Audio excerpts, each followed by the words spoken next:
Okay, hello, very beautiful community. I'm going to be your intellectual taxi today and react to 4 stories of interest relatively rapidly. The first is Mr. Karaganov coming out of the woodwork and threatening Europe again, the notorious propagandist slash strategic entrepreneur. Then we'll react to the MAGA attacks on the European Union on social media, not in detail, but rather at the level of what epistemically they illustrate about magical thinking in our politics. Then we'll say a word about Trump's latest sadistic satisfaction of his narcissistic supply by having a pop at Zelensky for not reading the peace plan. And finally, we'll react, probably just read in its entirety and react to a piece criticizing the European Union and Kallas by Owen Matthews, a piece that's been endorsed by Mark Galeotti. So let's rock and roll, beautiful community. Karaganov. Я не человек-президент, я могу сказать, что война не закончится, пока мы не разгромим Европу. Морально, политически, пока обезумевшие европейские элиты не остановятся в очередной свой безумный бег к мировой войне. Я думаю, что... All right. So it's always important to pay attention to the benefits of knowing the language at hand. There, interestingly, Karaganov didn't say, I'm not the president, according to the subtitles. He actually said, I am not one of the president's people. And there's actually truth to that, in the sense that Karaganov is not carrying out a Kremlin mission here with this informational intervention. He's carrying out several Kremlin functions, certainly, one of them being that the Kremlin benefits from more radical people saying radical things that make Putin look more sober. But that's not the chief motivation of Karaganov. The chief motivation of Karaganov is to anticipate and mirror back what he thinks is already the most radical stuff being said in Putin's circle, so that that radical stuff can be magnified and so that his name can be associated with it.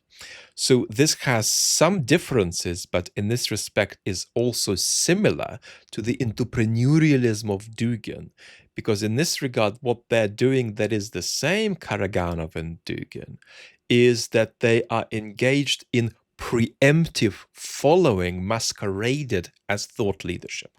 In other words, they are trying to get ahead of where a train that's already set on a particular direction is going to be in a while, and then receive some responsibility for being part of those who set the direction, when in fact they didn't. So it's a kind of preemptive entrepreneurial following that's about self-advancement that, when well positioned, can come to look like it's a model of thought leadership. Okay, enough on the disgrace of Karaganov. What the disgrace Karaganov is, and my big rant about his disgraceful nuclear blackmail, is something that, if you haven't caught, I did a year or two ago on the main channel. I actually stick that critique and rant about Russian nuclear blackmail below, and also somewhere here at the end. The second topicification for our discussion today, beautiful community, is magical thinking. Now, there is magical thinking on the pro-Ukrainian internet too, so let's just not laugh at MAGA. Found an example of it recently. Here we go, from today or yesterday. I say calling any warning about democratic decline defeatism is itself part of the cause of democratic decline, because you're essentially aligning yourself into Putinist material, with Putinist material. Putinist material, civically, is material that is very consumerist and has no regard for public freedom, but only has regard for private freedom. But it's itself a cause of democratic decline to say that mention of democratic decline is defeatism. It's political infantilization that kills efficacy. If we can't name the historical tendency that's reshaping the US and Europe, we can't resist it. And comes the reply from Jeff Feller, no, it literally is not. If you think we'll just, give up, then you're absolutely mistaken. And of course, who's talking about giving up, right? So this kind of comment would have been literally culturally unavailable 20 years ago, right? Because it's such a comprehension level misread of what's being said. But today it's quite common. In other words, maybe not so much among my followers, but you're going to certainly easily find tens of thousands of people who would think that's a good comment. And then you do an interesting way up. Well, what is a citizen like that? I mean, let's imagine that it's a citizen who passionately supports Ukraine and supports Ukraine not just via tweets, but also materially. Aren't they therefore political because they're taking political action? Well, yes and no, right? They are taking political action, so they are political. But they're also not political insofar as they don't want to think of the historical tendencies, which if they ignore will just take a hold of their lives without them being able to know what's up. So MAGA. For reasons I don't want to get into, partly it's to do with the European Union regulation of X. There's been a lot of MAGA discourse taking a pop at the European Union without knowing anything about the European Union at all, and without knowing anything about the relations of the United States and the European Union. Now, what I want to make here is a generic epistemic remark that's very important about magical thinking. Magical thinking is when thinking about politics exits the realm of cause and effect. I'm going to vote for Trump because I'm going to afford my groceries better. How are you going to afford your groceries better? I'm going to afford my groceries better by Trump making America great again. But what are the mechanisms? Who's going to do what and how and when and by what mechanisms and via which alliances and through which institutions that'll impact the economy and eventually you in an advantageous way? No. He's going to make America great, and his opponents are enemies of the people and demons. Now, this creates a big problem because people of various political persuasions express political outrage that all too often is along the lines of, my thermometer gave me the fever that I have, or a block of ice in my kitchen has started a fire. Well, you might have had a fire in the kitchen, but it wasn't started by a block. Well, yes, it was, or you went there. So this is a very big problem. And we've got to understand two things about it. One is how badly it's proliferating.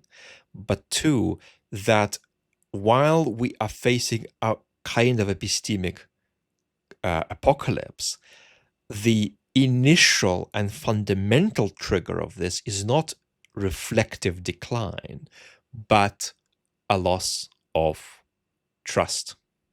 So in many ways, the story that it was the block of ice that set my frying pan on fire is a story that gives me self-governance.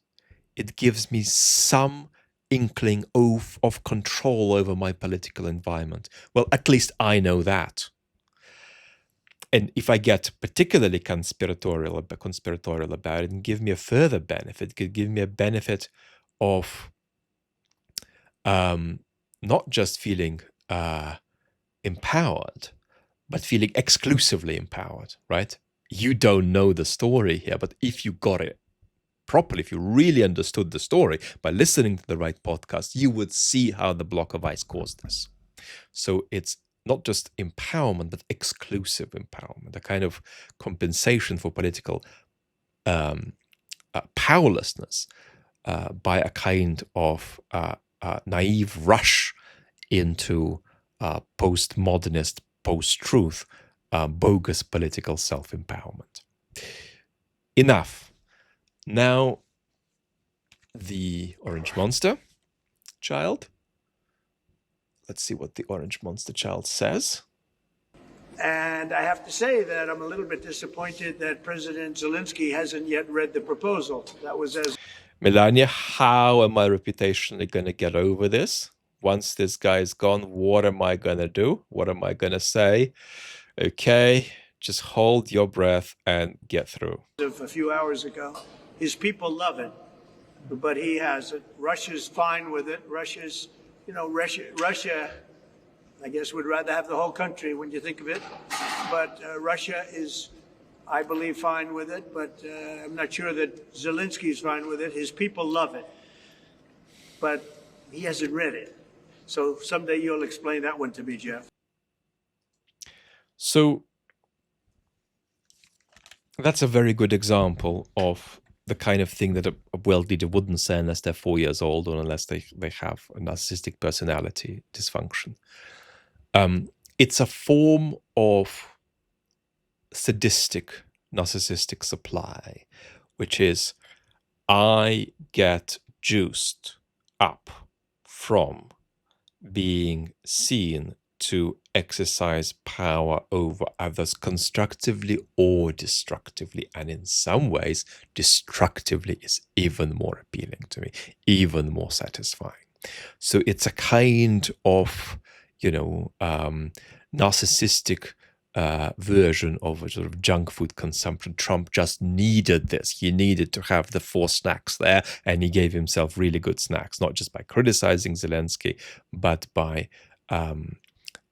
having a pop at him that sort of veered into embarrassment and humiliation for Zelensky.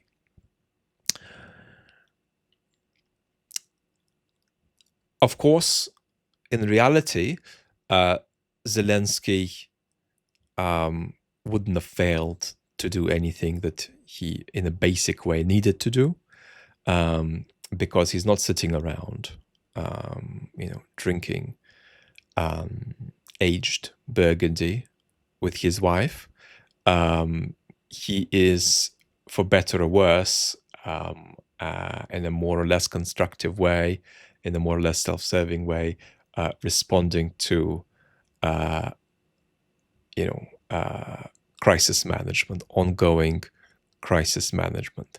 So anybody who isn't a child throwing poison arrows would, of course, not criticize a leader involved in an existential defensive war in this way, implying that instead of doing his job, he's sitting by the pool and sipping cocktails.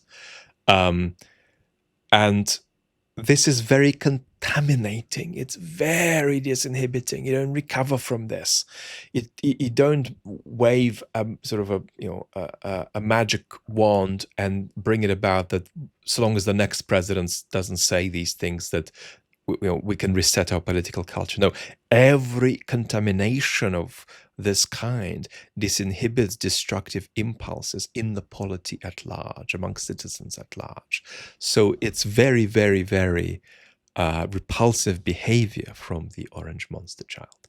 Now, Owen Matthews wrote a piece having a pop at Kallas. Let's read it. Let's read it in totality, and I'll just give you an instinctive response. I noticed that Mark Galeotti fully endorsed it. I noticed a sort of flurry of NAFO accounts jumping on Owen and Mark. So let's see what I make of it. Kai Kallas, the European Union foreign policy chief, knows all too well that nothing is more fatal for the future of Ukraine than disunity, and she has said herself the same thing. Yet now, as the grim process of thrashing out a real peace deal gets underway, the US and Europe could hardly be further apart, and Owen wants to say this is Europe's fault. While Kallas and other European leaders talk among themselves, stripping out all the most painful bits of Trump's 28-point peace plan, the real negotiations are happening between Moscow, Washington, and Beijing. The real talking place. is all about these centers of power. Europe is excluded. Europe is not at the table, but its own security is at stake. They've chosen, these European leaders, Owen says, ideological purity over practical diplomacy. Okay? Kallas's response to Trump's plan has been that Europe supports a just and lasting peace. Sounds good, but strengthening Ukraine needs money, arms, and mobilized personnel, human lives, Ukrainians who are willing to get mobilized. In practice, the EU's 27 member states have proven stubbornly reluctant to cough up more of their own cash to plug Kiev's budget deficit. And we've got not just Orban, but also Slovakia, Czechia, and Austria drifting in a Ukraine skeptical direction. And we've got Meloni, a staunch Ukraine supporter, postponing a government vote on a new arms package for Ukraine. Kallas's fallback position was unfreezing the frozen funds, but that's not proving possible for now. Both SPM of Estonia and now Europe's Foreign Secretary Kallas has led the continent's hawks. She's insisted Russia is a long-term strategic threat, blah, blah, blah. She has claimed that Russia has invaded at least 19 countries, of which none has ever invaded Russia. But this overlooks the small matter of Hitler's 1941 invasion of the USSR in alliance with Romania, Estonia, Hungary, and Finland. And that, of course, ignores the very wellspring, Owen argues, of the paranoia and intransigence that still dominates the Kremlin strategic thinking today. Months before she was appointed, she also floated the idea of Russia being broken up into smaller countries. In the end, the only thing that matters is what helps Ukraine, and Kallas's steadfast refusal to speak for Putin and insistence that justice is more important than peace has helped ensure that Europe is excluded from endgame negotiations. The magical thinking and inflexibility of Kallas and her fellow hawks has produced exactly the fatal Western disunity, which she herself warned about at the outset of the presidency. Top White House officials are irritated by the Estonianization of Europe's foreign policy. Moreover, there's the new US national security strategy, which we discussed, which I called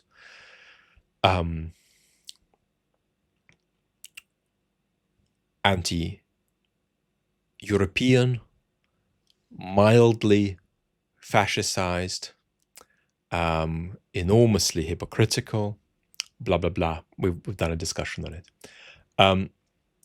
And fundamentally, it's an indication of US withdrawal and US retreat and US domestic state incapacity. The document puts reaching a negotiated end to the war as a top priority, urges NATO to stop expanding, and insists that Europe will take full charge of its own defense, blah, blah, blah. In Ukraine, too, there is also some frustration with Kallas. So in Ukraine, you are going to see, you're already seeing more activation of pluralistic competition. There's going to be people positioning themselves, people anticipating the formation of future alliances and making preemptive moves to make sure that they're in the right place in time for things that they think might happen in time to be ready for these things. And so there's going to be more anti-Zelensky movement. Many will agree with Kallas's deep suspicion of the Kremlin and share her hopes for victory, reparation, and for Putin to be brought to trial. But none of these things are in practice achievable, not least because Europe has consistently sent far more money to the Kremlin in payment for oil and gas than it's given to Ukraine to defend itself. Time for ideology is over, and at this point, many, maybe most Ukrainians would prefer an unjust peace to a forever war. I mean, that's a very, very open-ended sentence. I mean, any peace Ukraine gets will be terribly unjust, because that's where the balance of power lies. But the question isn't a question of justice, it's a question of the sustainability of Ukraine's statehood versus the perpetuation of the war. You don't want a peace deal that will endanger Ukraine's statehood more than fighting on would do, and you don't want a kind of fighting on that would endanger Ukraine's statehood more than a peace deal would do. These are very painful compromises, but the question of a just peace isn't on the table. Now, what do I think of Owen's piece?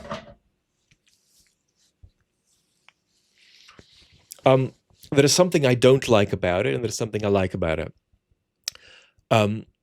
So let me put it in terms of critiquing and defending Kaja Kallas.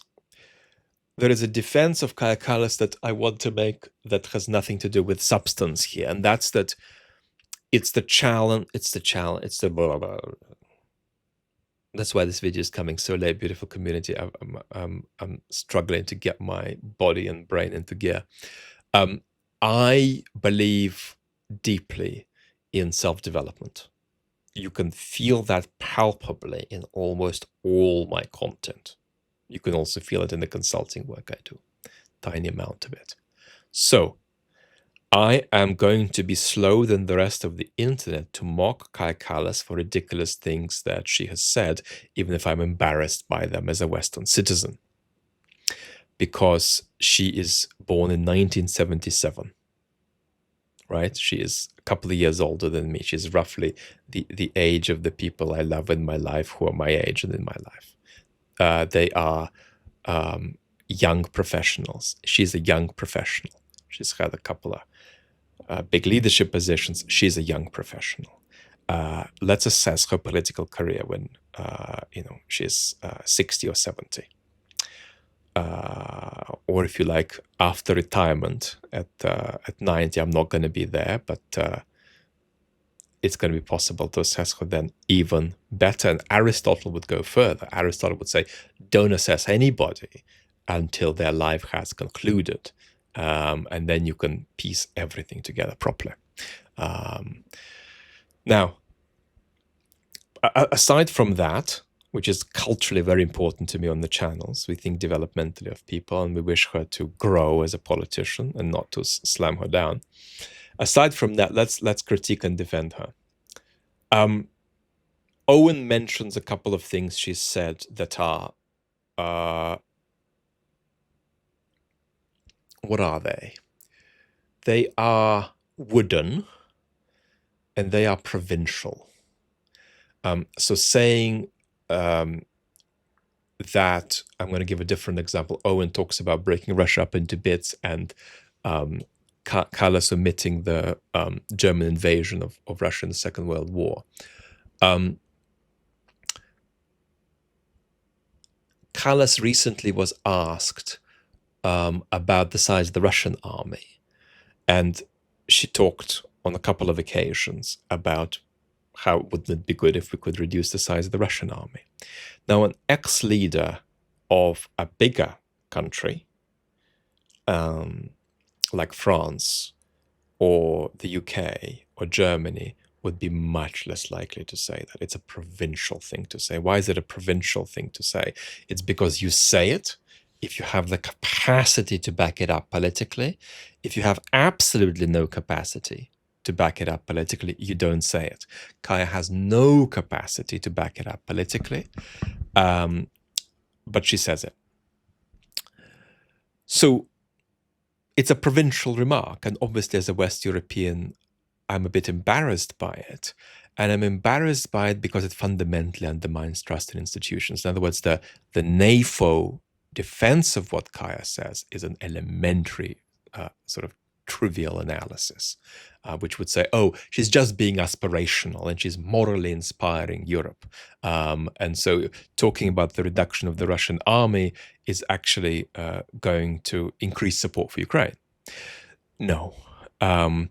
Talking about cutting down the size of the Russian army reveals fundamentally to Western citizens who are already very suspicious of political actors and of bureaucrats, that there's a kind of bizarre disconnect between speech and reality, which makes politics unreal, which makes politics opaque. So it's not good. It actually undermines trust.